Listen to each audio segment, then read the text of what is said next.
Buckle up because we're talking about the B-29 Superfortress. This thing right here, it's got a reputation as the big, bad bomber that ended the war. But the real story, the whole messy human story, is way darker, way more complicated, and a lot less talked about than just two mushroom clouds. We're gonna walk through it all today. Start with the machine itself, a total engineering moonshot. Then we'll get into the missions, the screw-ups, the pure nightmare fuel of the firebombing campaign, and what happened to the guys who flew it when things went south. It gets heavy, just a heads up. So rewind to 1942, 43, look at a Pacific map. It seems simple, we're over here, Japan's over there, let's go bomb them. Reality check, it was a logistical nightmare.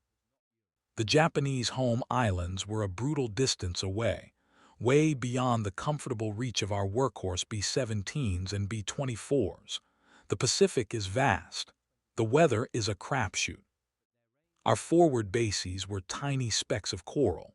Trying to run a strategic bombing campaign from there was like trying to run a marathon in flip-flops. The Army Air Forces knew they were out of their depth. They needed a game changer. Back in 1940, they put out the call.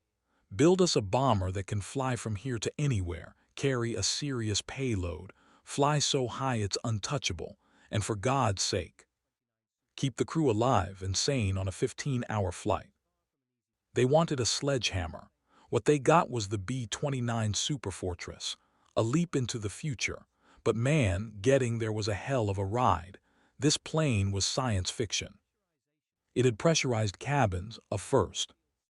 That means the crew in the nose and the tail could walk around, well, crawl through a tiny tunnel without oxygen masks, in shirt sleeves, while it was freezing outside. That alone was a sanity saver. For defense, it had these wild remote-controlled gun turrets.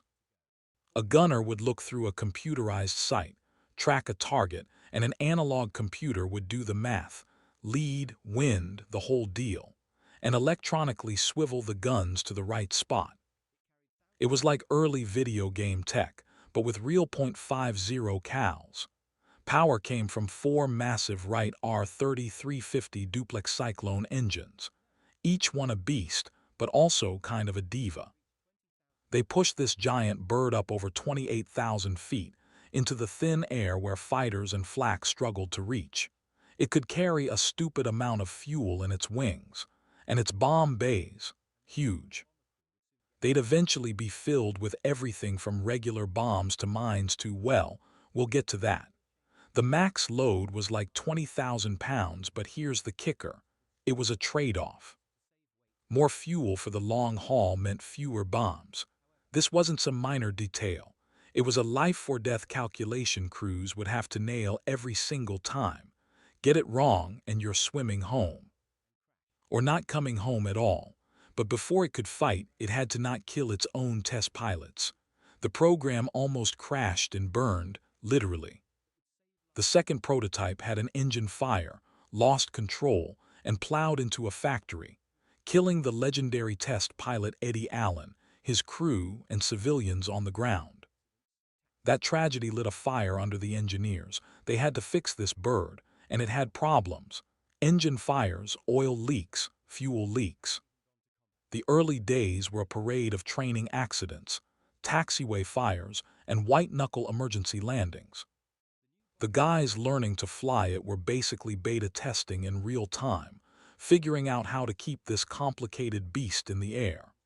Dark start, and they hadn't even seen a Japanese fighter yet. Finally, in 1944, the B-29 goes to war. The plan sounds good on paper. Fly from new bases in India, hop over to China, and from there, hit Japan. High altitude, precision bombing on war factories. Clean, surgical. In reality, it was a total cluster. The supply line alone was insane. Every drop of fuel, every bomb had to be flown over the Himalayas, the hump, in transport planes. It was eating its own tail. The bombers used most of their fuel just to get to China, leaving barely enough for a raid. It was unsustainable, but they made it work. On June 15, 1944, B-29s hit the Imperial Steelworks in Yawata, Japan. A milestone, proof it could be done. But the results? Underwhelming.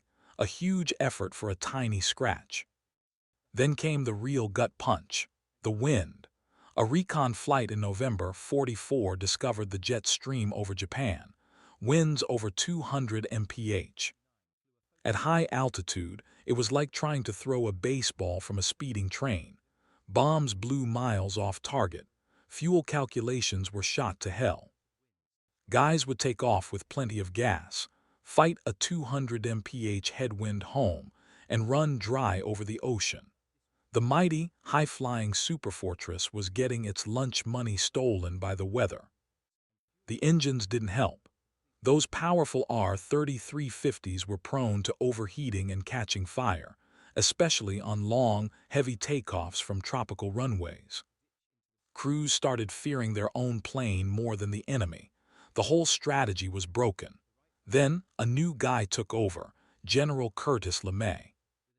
A hard-nosed, cigar-chomping dude who looked at the failing high-altitude campaign and said, "We're doing this all wrong." He threw the playbook out. He ordered a radical shift: fly low. Fly at night. Dump the guns. Burn everything. It was brutally simple. If precision is impossible from up high and the winds are wrecking you, then get under it. Strip out most of the defensive guns to save weight. Now you're a sitting duck, but you can carry a lot more. Fill every inch with incendiary bombs. The target wasn't a factory anymore. It was the city itself. Japanese cities were perfect tinderboxes, homes of wood and paper packed tight. The new weapon of choice was the M69, a napalm-filled canister that would rain down, punch through roofs and stick to everything, burning at 2,000 degrees. On the night of March 9-10, 1945, over 300 B-29s rolled into Tokyo at only 5,000 to 9,000 feet. They didn't drop a few big bombs. They laid down a grid of fire. They created a firestorm. What happened next was the single most destructive air raid in human history.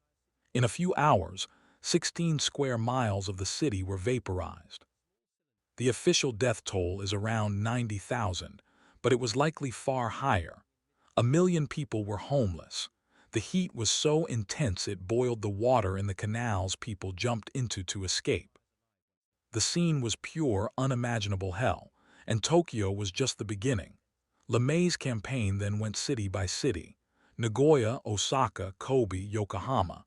By August, 66 cities were hit. Roughly 40% of urban Japan was ash. Millions were homeless. The civilian cost is almost beyond comprehension. More people died in that one night in Tokyo than later would in Hiroshima. This is the part of the war that often gets glossed over, but it's the dark heart of the B-29 story. But wait, it gets worse. What about the crews? The guys who flew these missions? When a B-29 went down from flak, a fighter, or its own cranky engines, the crew had a terrible choice: bail out over Japan or ditch in the ocean. If you went in the sea, you had a chance.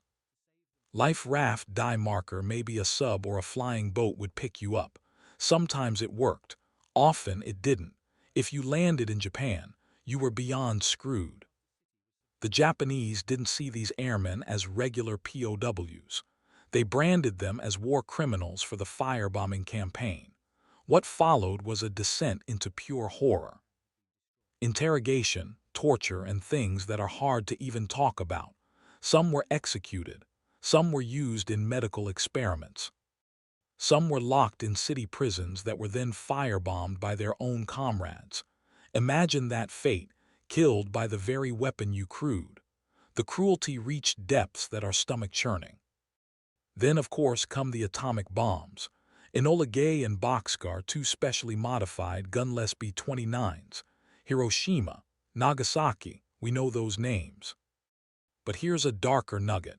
Among the dead in those cities were Allied POWs, including some downed B-29 crewmen. They survived capture, only to be killed by the ultimate weapon their own country built. And the scariest part, the third bomb was already ready. There was a list of more targets. The bombing was set to continue. Even after the war, the B-29's nuclear shadow lingered. In 1946, during Operation Crossroads at Bikini Atoll, a B-29 dropped another atomic bomb for a test. The radioactive fallout coated entire warships. They tried to scrub it off but ended up having to sink the ships. The contamination was that bad. The B-29's service didn't end in 1945. It flew again in Korea, but the world had changed. This time they faced Soviet MiG-15 jets. In one brutal daylight raid in 1951, the Superfortresses got chewed up. After that, they were grounded from daytime raids. Their era was finally, truly over. So that's the story of the B-29 Superfortress. Not just a shiny, victorious weapon, but a machine born from desperation, forged in tragedy, and used to unleash a scale of destruction the world had never seen, and has never seen since. It's a story of technological triumph, strategic horror, and the immense, often terrible, cost of total war. It shows you what we're capable of building, and what we're capable of doing when the gloves come all the way off.